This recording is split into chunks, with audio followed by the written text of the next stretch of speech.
everyone, welcome to the Light the World podcast, and I'm your host, LT World.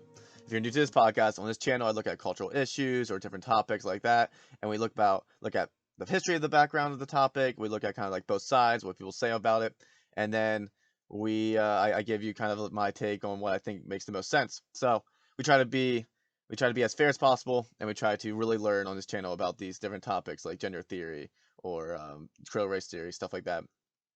Um, and so, yeah. And now, today on this episode, I'm going to be looking into the history of the Democratic Party. Now, the reason why I wanted to do this was one, I just kind of wanted to talk about the political parties within the United States, particularly, kind of explain their history, kind of explain what they both believe, so we can have a more thorough understanding of our political parties within the United States.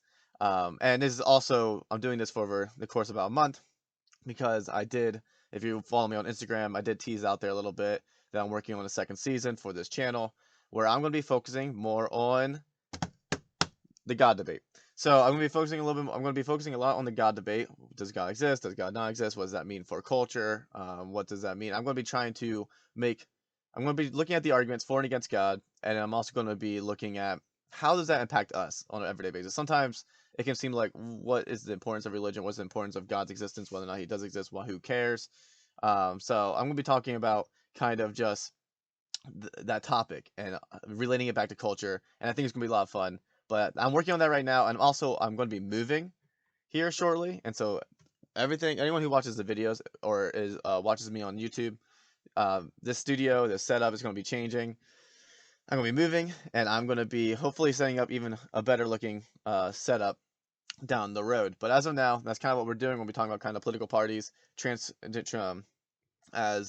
before we move into the period about religion. I mean, about the God debate, theism versus atheism. So if that sounds interesting to you, definitely subscribe, definitely follow along. You can follow me on Instagram, you can follow me on Twitter, and you can also subscribe to my YouTube channel. I post special stuff on there, so only people who are subscribed to my YouTube channel will get updates on certain videos that aren't available on the podcast. So if that intrigues you, definitely check it out.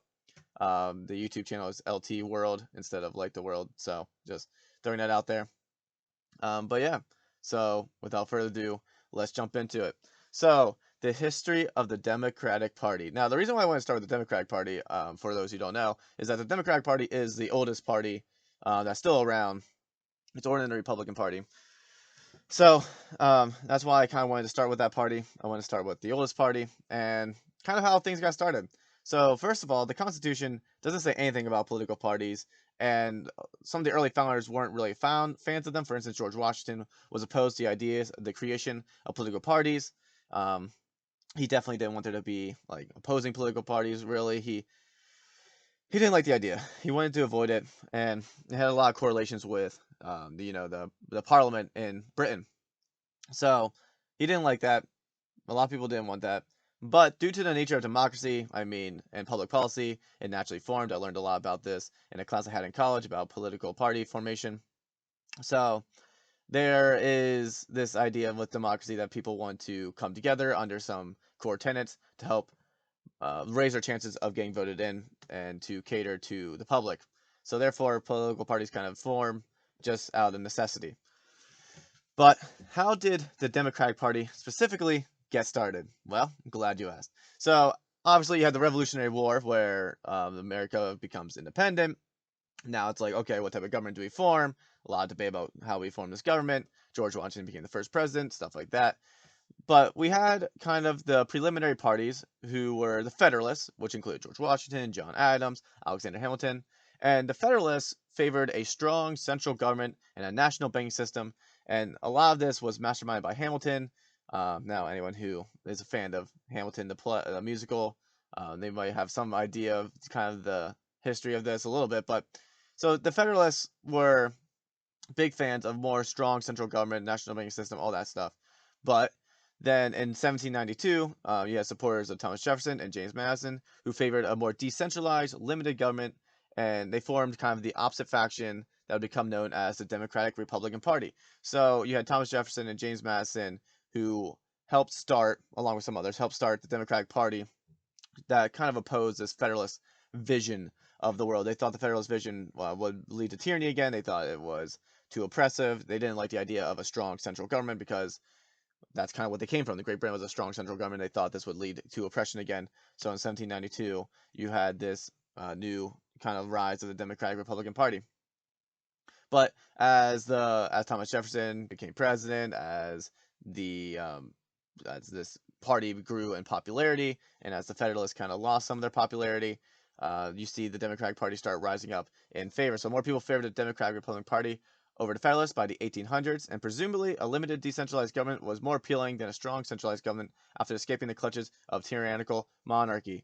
So it didn't take long for the Democratic Party to really trounce the Federalist Party, and by the 1800s, it was the dominant party. It was the main party getting voted in, main party controlling the Congress, because they just escaped from Britain not that long ago, where it was a strong monarchy, and they wanted to have nothing to do with that. So obviously, decentralized government sounds a lot better than centralized government when you just came from a highly centralized government. So the Democratic Republican Party was the favored party at the start of the 1800s, which then leads us to 1824. So since the Democratic Republican Party was so popular, 4 candidates from the party ran for president in 1824. Andrew Jackson, up against 3 other candidates, which included John Quincy Adams, won the popular vote and lost a lot of electoral votes. However, there wasn't a clear my bad. So Andrew Jackson, up against 3 other candidates, which included John Quincy Adams, won the popular vote and a lot of electoral votes. However, there wasn't a clear electoral majority. So the House of Representatives then decided to give the presidency to John Quincy Adams, which Andrew Jackson wasn't going to take sitting down. So you see, in 1824, to help kind of prevent Andrew Jackson from becoming president, for the Democratic Republican Party to really have a strong sway, you had people vote in John Quincy Adams, which I think was a Federalist. Yeah, so John Quincy Adams was known or acknowledged as kind of a Federalist. And so in 1824, when the House of Representatives voted in John Quincy Adams, this caused a lot of uproar because people liked the Democratic Republican Party. They were starting to lose favor with the Federalist Party, and this caused quite a bit of ruckus, especially within Andrew Jackson's caucus. So then in 1828, you had another election. So with the help of different political figures, especially New York Senator Martin Van Buren, Andrew Jackson helped form the Democratic Party in 1828, easily winning the presidency. So here you go. So you had the formation of the Democratic Republican Party in the 1792 with Thomas Jefferson and James Madison. They really grew popular because of its decentralized platform, so in the early 1800s, but you wouldn't really see the strong political shift until 1824, when Andrew Jackson made the Democratic Republican Party really popular among the people. So in 1828, you see a clear Democratic Party come in to coalition under his reign, I guess, or under his presidency. So then, fun fact, I do want to throw out here. After he also easily won the presidency, but I want to throw in a fun fact here. The donkey that represents the Democratic Party has a lot to do with Andrew Jackson. So the donkey in the Democratic Party logo is said to derive from Andrew Jackson's opponents calling him a jack. Yeah, fill in the word. And so the donkey is both another word for the jack. Yeah, is both another word for a male donkey and a nickname that describes an unintelligent or foolish person. So instead of disputing this nickname, Jackson sort of embraced it. So Jackson got kind of called a donkey for most of his presidency by a lot of people, and he sort of kind of embraced it. And then eventually in 1870s, an influential political cartoonist called Thomas Nast helped popularize the donkey as a symbol for the entire Democratic Party. So it wasn't really an official symbol until later in the 1800s, but this is kind of what started it. Jackson really embraced the whole image of being a donkey, being a real stickler, really sticking it to the government, really sticking it to the rich people, all that stuff. He was really known just for not giving a care about what people said about him, and that's why people liked him. And eventually that became sort of the symbol of the Democratic Party. Just side note, fun fact, how that kind of originated. But in the 1800s, early 1800s, the Democratic Party's core beliefs around this time period were as follows. So the Democratic Party was known for its support of limited government, decentralized government. Democrats were against a centralized banking system, and it also, importantly, supported slavery. Southern states were mostly Democrat and wanted to make sure the new states in the West became slave states. So you had the introduction of the Democratic Party on the tenets of decentralized government in the late 1700s. Early 1800s, you had the rise of their popularity, which led to the 1824, where Andrew Jackson really made the Democratic Party famous because of his coalition in response to the House of Representatives voting him out in 1824. And then you had the strong stance on slavery, that slavery should be allowed, slavery should be legal, and it should be continued on indefinitely for the South because a lot of South were Democrats supporting states, and so therefore they had an incentive to maintain slaves. But obviously, many Democrat slaves eventually broke off from the United States and joined the Confederacy. However, after losing the war, they lost a lot of political power, losing every election in the 19th century during the Reconstruction era following the Civil War. So the Democratic Party, up until the Civil War, pretty much won every election. They pretty much dominated politics. They were the ruling party because the Federalist Party was lost all popularity. The Democratic Party was pretty much the primary party in power. There was some other parties maybe cropped up and stuff, but pretty much the Democratic Party just dominated up until the Civil War. And so the Civil War really crippled the Democratic Party because the southern states, afraid of losing political power, left the United States Union because they didn't like how the West was expanding and becoming some free states, some slave states. They didn't like how they were losing a political advantage because the North was becoming increasingly intolerant of slavery. So they broke off. But after breaking off and after suffering a war and after suffering a lot of loss, the Democratic Party suffered a big blow and would slowly lose their hold on politics, on the national politics at least, because this is when the Republican Party started gaining some popularity with the people. But nonetheless, the Democrats still solidified their predominantly Southern coalition and helped defend Jim Crow laws and also pitted themselves against Republicans by defending conservative views in agricultural, rural people, and hating big business. However, following the Reconstruction era, when it became apparent that the country was changing its general opinion in regard to social issues, the Democratic Party realized it would need to evolve. So you had the Civil War. After the Civil War, the South still kind of formed a coalition again under the Democratic Party. They were like, hey, we're sticking to what we know. And so they really started to fight then again for Jim Crow laws. They started to fight for segregation, even though slavery was being outlawed, even though slavery was no longer allowed, quote unquote. They found ways to justify their racism, to justify their slavery tendencies. And so therefore, they still formed this strong Democratic coalition in the South in order to fight for their beliefs. And again, this was more of it was more than just slavery. They were also just they didn't like big business. Republicans were associated with big business, a lot of money. The Democrats defended agricultural land. They defended farmers, so they really fought for farmers' rights, which then a lot of the Republicans were fighting for city rights. And so therefore they were the South was primarily plantation, so therefore it just made sense that they would coalesce. They would come together because they just shared a lot in common. But this would only last for so long because the general population of the United States would eventually change its views on slavery, eventually racism farther down the road, and so therefore the Democratic Party was going to eventually have to pivot, and it wasn't really realized until in the 1900s, but we'll get there. So let's first go to 1896. So in 1896, as a Democratic nominee for president, William Jennings Bryan advocated for an expanded role of government and ensuring social justice. Though he lost, Bryan's advocacy of bigger government would influence the Democratic ideology going forward. This is the History Channel that I pulled this from. So this is just kind of to reflect that the Democratic Party was eventually going to have to pivot. Because if you would say Democratic Party now, it's completely associated with completely opposite things. So therefore, there was this point of shift in 1896. You kind of see the first hints of it with Williams Jennings Bryan, who even though he didn't win, he kind of reflected what the Democratic Party was going to change into to a certain extent. But it wouldn't be realized until, as I said, the 1900s, which leads us to the Great Depression. So as the Democratic Party was slowly becoming more progressive in response to the early civil rights movement and Reconstruction era, a major shift in power occurred during the Great Depression. So after the Civil War, you had the Republican Party who dominated most of politics. So Democratic Party dominated up until the Civil War. Civil War hits. Republican Party comes in response to slavery.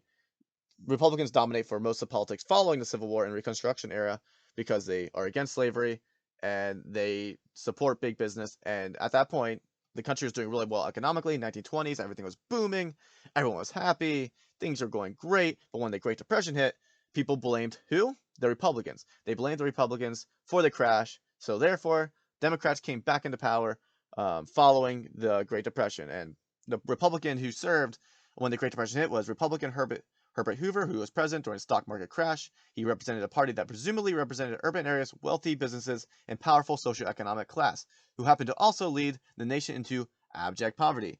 So the populace rescinded by voting in Democrat FDR in 1932, Franklin D. Roosevelt. So this is kind of where the shift in power begins. And this is kind of also where a shift in Democrat beliefs and how they would move forward in politics also started to shift. So during FDR's era, the shift began that would eventually make the South more red and the North more blue, as agricultural land in the Midwest also became red and urban areas blue. FDR started to centralize the federal government to help recover the economy, minimum wage, new federal government programs, and giving the federal government more power. Having been supporters of decentralized government, supporters of Confederacy over federal power, the South started to turn red in response. So, Great Depression hits. Everyone is doing poorly in the economy. FDR, trying to counter this, is starting to pump money into the economy. He's not doing the best job of it, but hey, economics wasn't well studied in this point. Really, the Great Depression really actually shot forward the study of economics and made it more popular down the road. But he's doing what he can, and what he tries to do is make more federal programs. So he makes the minimum wage program. He starts to introduce a lot of different other programs. He introduces Social Security. So he starts to introduce a lot of federal programs and starts to really centralize the power.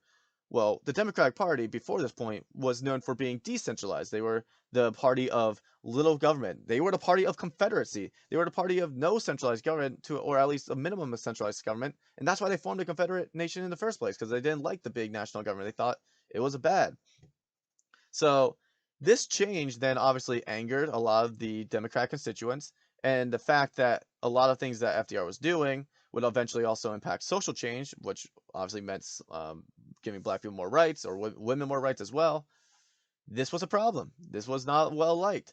And since it also seemed to be supporting and benefiting cities, since FDR was trying to pump money into the cities and pump money into into businesses, because that's where the money comes from, it seemed like he was going against farmers and agriculture, and he wasn't supporting them as much. The South was getting mad. They didn't like that because they're farmland. They still wanted to support their Jim Crow laws and stuff like that. And they didn't like the fact that the government was getting centralized. They didn't like it. So they started to respond by voting for Republicans. They started to vote more for Republicans who, seeing the need to fulfill these, to grab these constituents and get more power, started to cater a little bit to what they demanded. And this is kind of where we see the shift in politics, starting with after the Great Depression. And so you have you have Harry S. Truman, who would have served, I think, after FDR. He served in 1945 to 1953. So you had Harry S. Truman, then also a Democrat, who started to pass civil rights laws and gained a lot of black votes, which enraged the Deep South voters, and many retaliated by voting for Republicans, who also largely support civil rights, but were becoming more conservative and proponents for decentralized small government since the crash, after which they faced backlash. So Harry S. Truman started to push for civil rights laws, and he was a Democrat. And civil rights laws were obviously in favor of black people and not in favor of racist Southerners.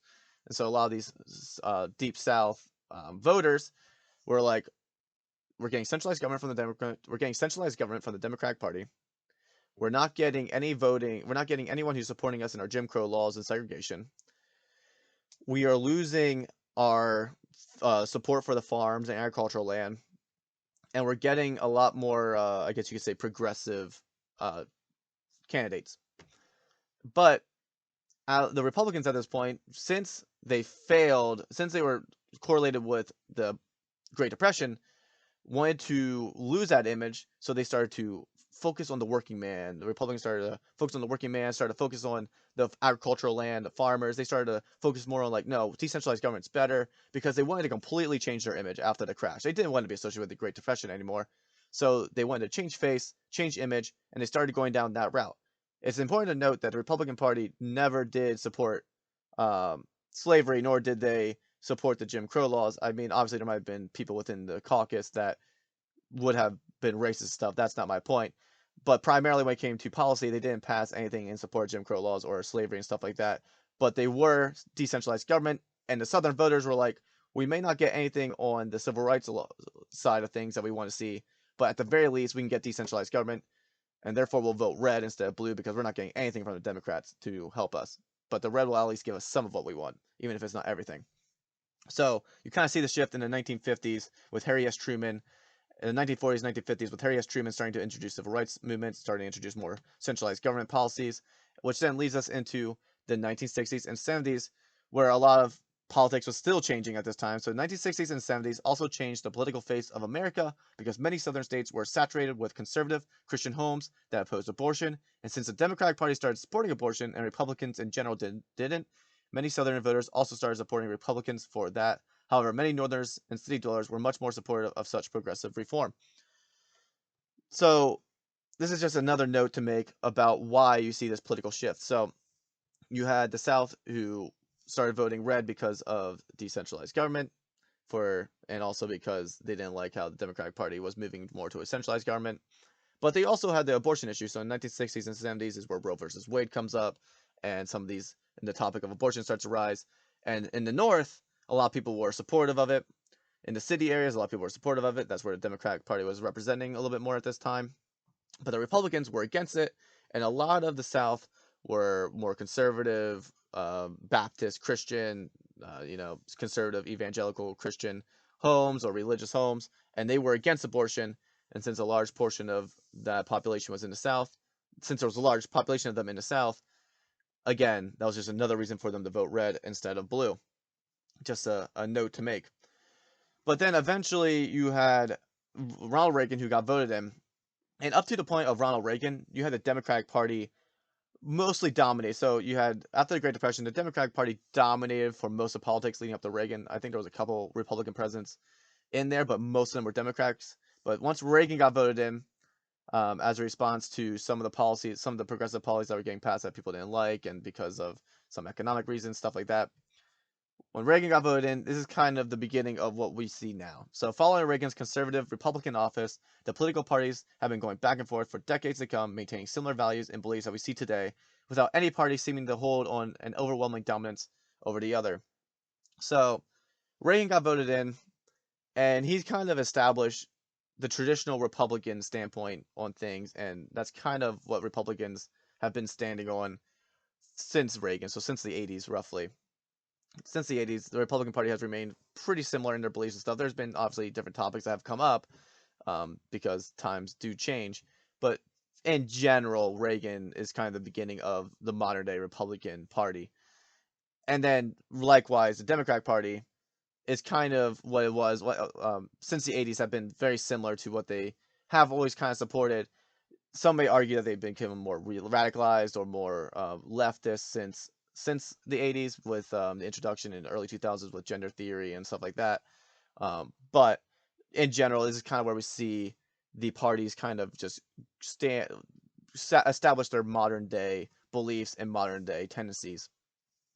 And that's how this is kind of where the start of our understandings and concepts of the parties come from.